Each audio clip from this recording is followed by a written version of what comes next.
ఆంధ్రప్రదేశ్ గుంటూరు జిల్లా మంగళగిరి మండలం నీరుకొండల్లోని ఎస్ఆర్ఎం యూనివర్సిటీలో ఫుడ్ పాయిజన్ ఘటన వెలుగు చూసింది.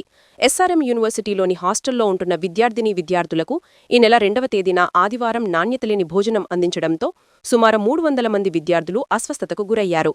విషయం తెలుసుకున్న హాస్టల్ సిబ్బంది హుటాహుటిన అస్వస్థతకు గురైన విద్యార్థులకు ప్రాథమిక చికిత్స అందించారు.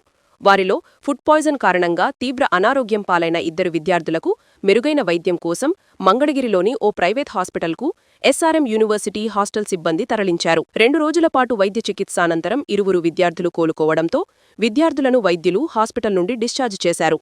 కాగా లక్షల రూపాయల ఫీజులు తీసుకుని హాస్టల్లో ఉంటున్న విద్యార్థులకు నాణ్యతలేని భోజనాన్ని అందించడం పట్ల విద్యార్థుల తల్లిదండ్రులు ఆందోళన వ్యక్తం చేస్తున్నారు.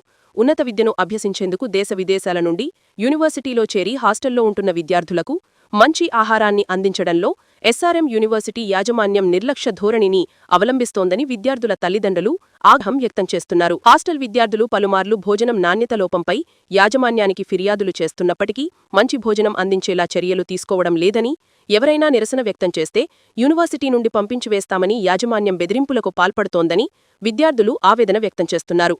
ఫీజులు చెల్లించిన కారణంగా చేసేదేమీ లేక ప్రాణాలను పణంగా పెట్టుకుని చదువుకోవాల్సిన పరిస్థితి ఏర్పడిందని విద్యార్థులు వాపోతున్నారు. ఎస్ఆర్ఎం యూనివర్సిటీ యాజమాన్య నిర్లక్ష్య తీరుపై అధికారులు స్పందించి చర్యలు తీసుకోవాలని విద్యార్థుల తల్లిదండ్రులు కోరుతున్నారు. కాగా ఈ విషయంపై మీడియా ప్రతినిధులు వివరణ కోరగా విద్యార్థులకు అందించిన భోజనం బాగాలేకపోవడం వాస్తవమేనని, భోజనం అందించే కాంట్రాక్ట్ను వేరొకరికి ఏర్పాటు చేసి భవిష్యత్తులో ఇటువంటివి పునరావృతం కాకుండా జాగ్రత్త వహించడం జరుగుతుందని ఎస్ఆర్ఎం యూనివర్సిటీ యాజమాన్య ప్రతినిధులు తెలిపారు.